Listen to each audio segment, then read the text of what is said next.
Hello, my name's Osha. I like to talk about history, world history, and in the process, I do an analysis. Of course, the purpose of studying history is not just to routinely record facts and dates, but historians try and hone and exercise the ability for analysis, right? So they can use the past to understand the present and analyze the present, analyze what's going on. And they're pretty good at it. Or if they continue to study it, they study it rigorously enough, they're able to prognosticate, right? Predict, what will happen in the future, like, and with some relative accuracy. But that's not what I want to do today. Today is April the 16th, 2026. It's a day after the 161st anniversary of Abraham Lincoln, our 16th president, right? He was assassinated 161 years ago. And of course, he's my favorite president. He's most Americans' favorite president. He's routinely ranked number one as the best president we've ever had in America. So I'm titling this video uh, Pax Americana. Pax Americana, that's Latin. It's just a play on words. It normally mimics what's called Pax Romana. Pax Romana is Latin, and it's called the peace of Rome, or the Roman peace, right? So, in order to understand what I'm calling Pax Americana, and I'm not the first to use that term, Pax Americana, I'm going to have to explain what happened with Pax Romana, what Pax Romana was. Pax Romana was also called Pax Augusta sometimes, right? After the first emperor of Rome, at Augustus, who was also Octavian. And of course, he was a great nephew of Julius Caesar and his adopted heir. Um, so we continue to study Romans till today, right? They're 2,000, their civilization flourished 2,000 years ago, and on the Italian peninsula. And of course, they spread out. But they gave us a lot, right? I mentioned their civilization. We continue to use a lot of their legacy, the legacy of the Roman Empire today, in most notably the Romance languages, right? The Romance languages are, of course, French, Spanish, Italian, Romanian, Portuguese, and all of these, of course, have significant influence on the English vocabulary, right? So you can consider English to be an offshoot of the Romance languages, right? I've done a video discussing the evolution of the English language. Till today, many legal systems continue to use not just Latin in their language and their terminology, but of course, a lot of our legal systems are predicated on Roman law. The concept of innocent until proven guilty is actually Roman. Of course, they influenced our contracts, contracts in law, wills, and so many other things. Roman architecture, we continue to imitate Roman architecture, right? The capital, the U.S. capital, of course, has a lot of Roman influence, right? So, um, but let me say what happened in Pax Romana. So the Romans were known for war, right? They were warfaring people, and of course, they went on to become the most powerful uh, nation in the known world during at the height of their peak of their civilization. Uh, the person who established, of course, they started as a regal, right? They had what was called the regal period, but the Romans hated kings, and so they drove away their kings. So that was between the 8th century and the 6th century. They drove away their kings. The regal period of Rome ended. And then they had the Republic, right? Which was sort of a rule of senators, of patricians, and they had democracy, right? They sort of imitated the democracy, which they inherited from the Greeks. A lot of Roman civilization um, had Greek influence, right? The Greeks gave us what? Democracy. The Greeks developed a high level of, they influenced education, knowledge, right? So we know of the father of history, Herodotus, right, was Greek. They're mathematicians, right? Most people you've heard of, if you study mathematics, you hear of Euclid, right? Euclidean geometry. You hear of Pythagoras, right? And even in literature, right? Uh, the Romans, were influenced by Greek literature. So they conquered the Greeks, and the Greeks were their teachers, right? So they hired the Greeks as the teachers of their elite. In fact, the language of the Romans, right, during the Republic was Greek. They used Greek. It was the language of the patricians, right? So they one of the ways that they were able to show that they were elite was the ability to speak Greek, to narrate the Greeks, right?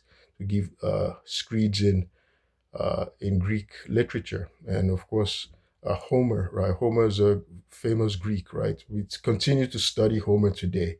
I recently, not too long ago, well, that was last year, I read the Odyssey, right, where Homer says Odysseus of the nimble wits. I guess one of these days I'll discuss the Odyssey, right? Odysseus of the nimble wits. So the Romans studied a lot of Greek uh, literature, Greek philosophers. Of course, we know of Plato. We continue to study Plato today. I'm actually reading a book he wrote, a famous book he wrote, The Republic. Even in law school, we continue to use the Socratic method today, right? The teacher of Plato was Socrates, right? Socrates. We continue to use what's called the Socratic method, right, in law school, in American law schools today. So the Greeks influenced the Romans, and the Romans decided they were going to create their own civilization, and this happened uh, under Augustus. Now, I was talking about how the regal period gave way to the Republic. Now, the Republic ended in the 6th century with the rise of the triumvirate, right? With the rise of no, the Republic started, sorry, in the 6th century, and then it ended. The demise is roughly around 27 BC, which coincided with the rise of Augustus, right? So after Julius Caesar became life dictator of Rome, and then he was assassinated, and then there was a second triumvirate of his nephew and heir, that's Augustus, right? Octavian, he became Augustus, and Mark Antony, who was actually a relative of Julius Caesar as well. He was Julius Caesar's right hand man, and then there was Lepidus, right? Just the third wheel. But eventually, Augustus defeated his rivals, and he became the sole ruler, the undisputed power in Rome, and he became emperor of Rome. And so Augustus was focused because there had been so many wars, so many civil wars, so much destruction. But if Augustus wanted to develop Roman civilization. He wanted a period of peace for the Romans. The Romans were tired of wars. The Romans had been fighting wars for centuries, right? And so he wanted to consolidate on the gains, the wins of the Romans. The Romans had conquered territories with gold, like Dacia. Dacia is in present day Romania. They had lots of gold. They had gotten all this wealth from all over the world. And so now he wanted to focus on developing Roman civilization, right? And he needed peace. He needed a period of stability and peace to be able to do this. And that's what's called the period of Pax Romana, the Roman peace.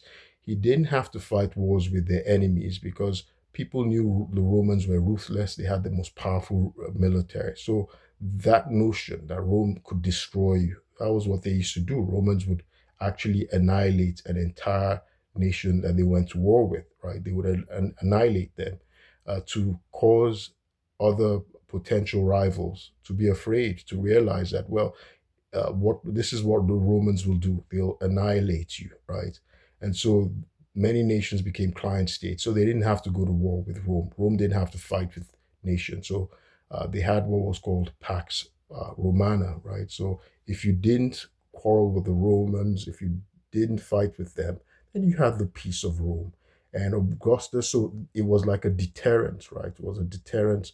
It was an opportunity that the Romans used to develop their civilization, to develop, for peace, because your polity, your citizens need peace, right? They want to be able to live their daily lives, And so the deterrence was there that the Romans can destroy you. If you go to war with the Romans, they're going to destroy you. And so they don't have to fight you. So the deterrence, just like America having the nuclear bomb, right? They don't have to use it. Well, America having a strong military, they don't have to use it because their opponents will be scared that they can destroy them. So it just serves as a deterrence. That's one of the principles of actually the U.S. military, the Department of uh, Defense. They don't really want to go to war, but they have the military capacity to serve as a deterrent, to their enemies that don't go to war with us. Because if you go to war, we're going to destroy you, right? So that was what Pax Romana was also predicated on. And what did Augustus use Pax Romana for? He used it to develop Roman civilization. And so Roman literature, he sponsored Roman literature.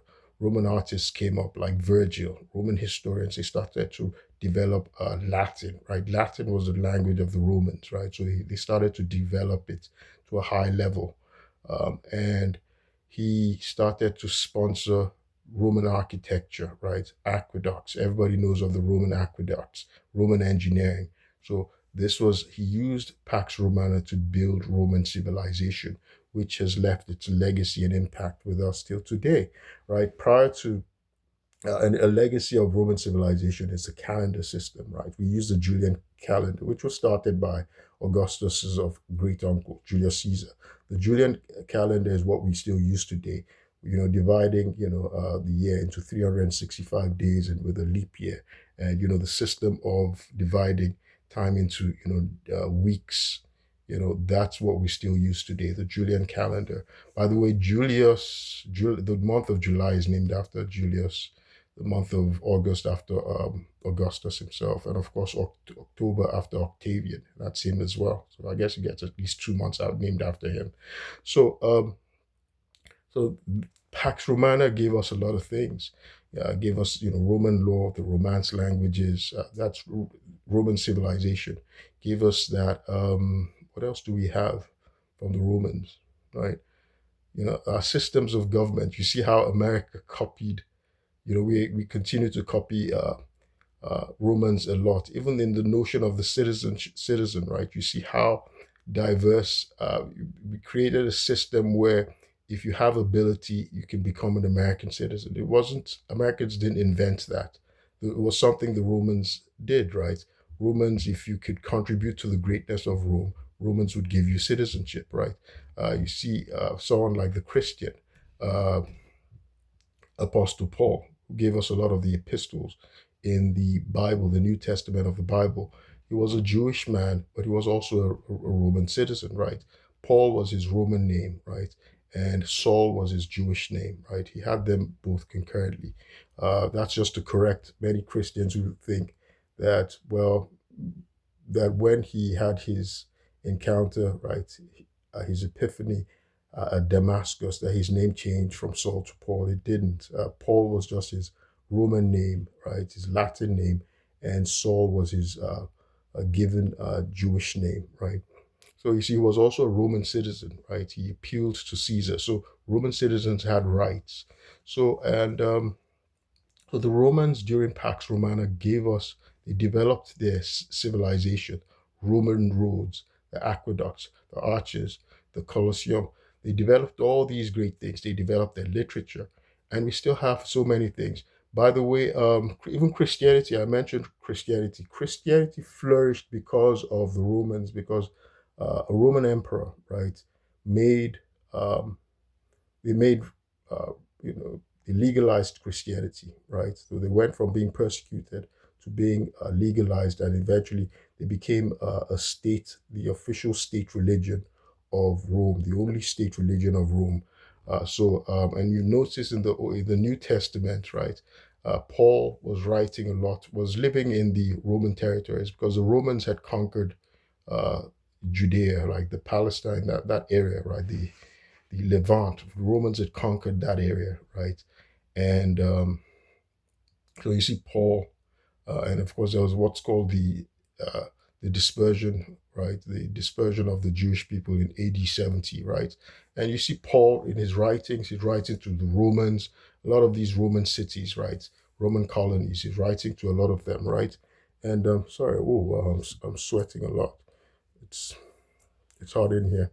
So so this was something that this was part of Roman civilization. They gave us Christianity, right? They legalized Christianity, it became an official religion of the Roman Empire, right? It became the state religion.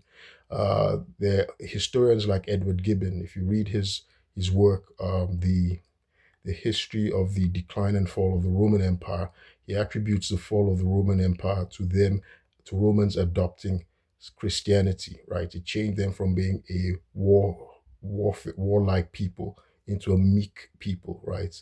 As Christians were. Uh, so the Romans gave us Christianity, right? Christianity, of course, I've done a video explaining how Western Europe, right? They're defined as a continent. What really what what unified Western Europe was religion, Christendom. If you notice on the flags of many of those Scandinavian nations, even England, there's a cross in between. That cross signifies the cross of Jesus Christ, right? The cross he was nailed on. So that was what is now Europe today, was actually the identity, the unifying identity was Christendom, right? That they were nations of Christ, they were Christian nations. So that's one of the legacies of the Roman Empire. The Roman Empire gave us Europe, right? We still have European nations today. And one of the things, like I said, that distinguished the Western Europe, the European nations, was the adoption of Christianity, right? And you see it, it's signified on their national flags by having a cross, right? A cross on their flags. You see it in the cross of the flag of St. George, or even the in the Union Jack. There's a cross right in the center. Scandinavian nations, that's Norway, Iceland, Denmark. You know, those nations have a cross. Even Switzerland, they have a cross on their flag. That cross represents the cross of Jesus Christ that he was nailed on. So that's one of the legacies of the Roman Empire. So the Romans gave us a lot, and as uh, you know, the Iran US war has exposed a lot of the weaknesses of America. America went from being the unrivaled power, and now we're seeing the notable influence and ascendancy of China, right? America were the undisputed military power. And so, I'm compelled, I'm led to consider what is the legacy of Pax Americana? What have we given the world? I had to think, is it culture, well, in terms of Hollywood, right? We created Hollywood. So I'm going to do another video just to analyze further, Hollywood in terms of music, culture, rap, so maybe Hollywood. Um, is it liberty, right? Uh, people regard and praise American liberty. Is it women's liberation, right? Women's liberation. I wouldn't say so much women's liberation, because while I was before I did this video, I was checking the numbers, right, of women in politics, right? We still don't have a female president. We've never had a female president in our 250-year history. England has already produced three prime ministers, right? At least three prime ministers. There was Margaret Thatcher, Theresa May, and Liz Truss, right? They've had many female monarchs, right? Queen Elizabeth I, Queen Elizabeth II, who passed not too long ago, Queen Victoria. They've had several, Queen Anne, Queen Mary. They've had several female monarchs, right? So, and when we even look at the composition of U.S. Congress versus the British Parliament, the British cabinet, by the way, the British cabinet has about 46%, right, of the cabinet members are women, right? In compared to President Trump's cabinet, they were 33%, roughly 33% women. Now he's fired two, so that brings it down to about a quarter. So they're just about 25% women. So that's less than what the British have. In terms of Congress, right? Congress, sitting members of Congress in the U.S., you think that there's so many women, but they constitute just 29%. They're just 29% of the U.S. Congress. That's women. And our Senate, right? The House of Senate, right? The Senate females in the House of Senate, U.S. House of Senate, are only 26%. They're just 26 women out of 100 senators. So that's 26% to 29%, right? Compared to the British House of Lords. The British House of Lords, they have 32% women, right? The British members of Parliament, right? That's the equivalent of the Congress, they have 41% women. So that's much higher, right? In every respect, the Brits' representation of women, surpass America's representation of women, right? They're superior in terms of the uh, women's lib, right?